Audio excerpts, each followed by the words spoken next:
ملتے 21 رکعت پڑھتے ہیں، 20 رکعت پڑھتے ہیں، 23 رکعت پڑھتے ہیں وغیرہ. 20 رکعت تراویح، 3 رکعت کی 23 رکعت.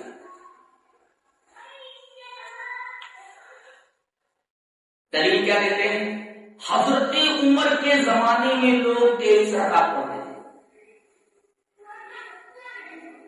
یہ بات انہوں نے کہاں سے لی؟ وہ کہتے ہیں یہاں سے ہم نے لی، موطا امام مالک سے. چلو ان کی دلیل بھی پڑھ کر سنا دیتا ہوں. روایت ان کی ہے وعن یزید بن رومان انہ قال کان الناس یقومون فی زمان عمر بن الخطاب رضی اللہ تعالی عنہ ب23 رکعۃ. رواہ مالک فی الموطا فی کتاب الصلاۃ. امام مالک الگ سے اس کے لیے باب نہیں لائے ہیں، اس کو کتاب الصلاۃ ہی میں ذکر کر دیا ہے.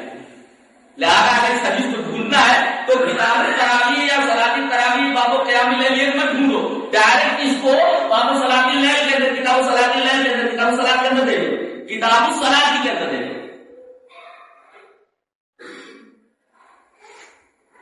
کیا ترجمہ ہے اس کا؟ یزید بن رومان کہتا ہے کہ عمر رضی اللہ تعالیٰ عنہ کے زمانے میں لوگ 23 رکعت نماز پڑھتے تھے.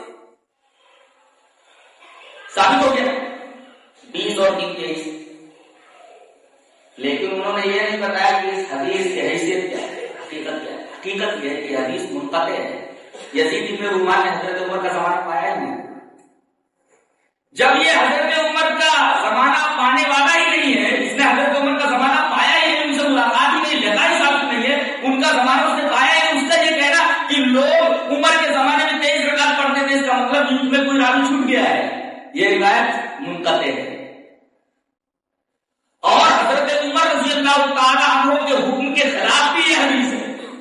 حضرت عمر رضی اللہ تعالیٰ عنہ نے، جیسا کہ ابھی میں نے روایت پڑھی کہ رسول اللہ صلی اللہ علیہ وسلم نے 11 رکعت تراویح پڑھی اور پڑھائی ہے، اور حضرت عمر کا حکم بھی 11 رکعت تراویح کے اوپر ہے. عجیب بات تو یہ ہے کہ یہ حدیث موطا امام مالک میں جہاں ہے یزید بن رومان سے، اس سے پہلے ایک حدیث موجود ہے جو متصل ہے، موصول ہے. اس موصول اور متصل روایت کو چھوڑ کر کے یہ منقطع روایت لینا ایسے ہی ہے جیسے علم کے مقابلے میں گمان کو لینا، اور قرآن حکیم بولتا ہے جہاں یقین آ جائے وہاں گمان کو مسترد کر دیا جائے. لیکن یہ قرآن کی بات کہاں ماننے والے ہیں؟ ان کو تو ان کا امام جا رہا ہے، امام کی بات ثابت رہے، چاہے قرآن حکیم اور چاہے احادیث سے بات چھوڑ رہا ہے. اس سے پہلے کون سی روایت ہے وہ روایت پڑھ رہے. روایت وان سعید بن یزید، آپ کو حیرت ہوگی کہ سعید بن یزید صحابی ہیں، اس سے پہلے محمد بن یوسف ہیں، اور محمد بن یوسف سے پہلے حضرت امام مالک ہیں. گویا کہ امام مالک روایت کرتے ہیں محمد بن یوسف سے. محمد بن یوسف یہ شیخ ہے حضرت امام مالک کے، معلوم ہے. اور محمد بن یوسف یہ ثقہ ہے، امام بخاری کے رجال میں سے ہیں. جی اس طرح روایت متصل ہے. اب مالک کے بعد محمد بن یوسف، محمد بن یوسف کے بعد سعید بن یزید جو صحابی ہے، اور سعید بن یزید صحابی وہ حضرت عمر رضی اللہ تعالیٰ کا حکم بتا رہے ہیں. یہ روایت متصل ہے. مالک کے بعد محمد بن یوسف جو ان کو استاد ہے اور بخاری کے رجال میں سے ہیں، ان کے بعد سعید بن یزید ہے، اور سعید بن یزید صحابی. سعید بن یزید کیا بولتے ہیں؟ روایت کر دیں گے. وعن سعید بن یزید رضی اللہ تعالی عنہ انہ قال امر عمر بن الخطاب رضی اللہ تعالی عنہ ابی بن کعب وتمیم بن داری ان يقوم للناس ب11 ركعة قال وكان القارئ يقرأ بالمدينة حتى كنا نعتمد على العشي من طول القيام وما كنا ننصرف الا بوضوء الفجر. رواه مالك في الموطأ في كتاب الصلاة. حضرت سعید بن یزید فرماتے ہیں کہ حضرت عمر بن خطاب نے حکم دیا، امر کیا، حکم دیا کن کو؟ ابی بن کعب کو اور تمیم داری کو، ان دو صحابوں کو، جو صحابیوں کو، کہ یہ لوگوں کو تراویح کی نماز پڑھائے. کتنا؟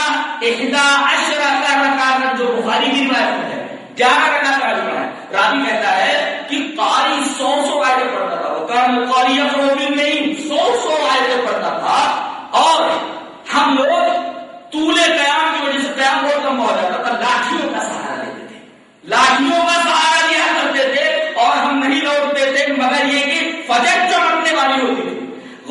دیکھیے تو اس میں 3 باتیں بالکل واضح ہیں. پہلی بات تو یہ کہ حضرت عمر نے 20 رکعت کا نہیں بلکہ 11 رکعت کا حکم دیا تھا، جو بالکل صاف، واضح اور شفاف.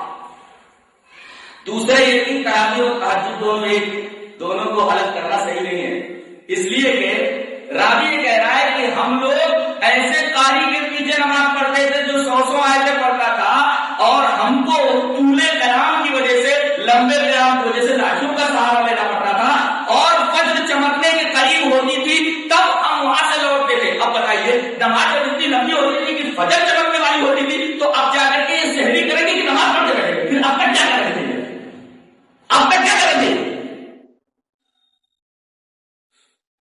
تو اس روایت سے 2 باتیں معلوم ہیں بالکل واضح طور پر. ایک یہ کہ حضرت عمر بن خطاب نے 11 کا حکم دیا تھا، دوسرے تراویح اور تہجد دونوں ایک ہی.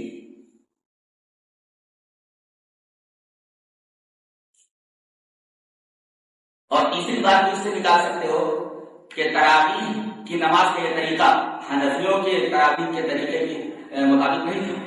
اس طرح نہیں تھا جلدی جلدی قرآن پڑھنا اور پھر جلدی جلدی رکوع کرنا، جلدی جلدی سجدے کرنا، چھوٹے چھوٹے قیام کرنا، جو ان کی عادت ہے. اس سے ان کے اس طریقے کا بھی ہوا، جو طریقہ انہوں نے صلاۃ تراویح کا پڑھنے کا اختیار کرا.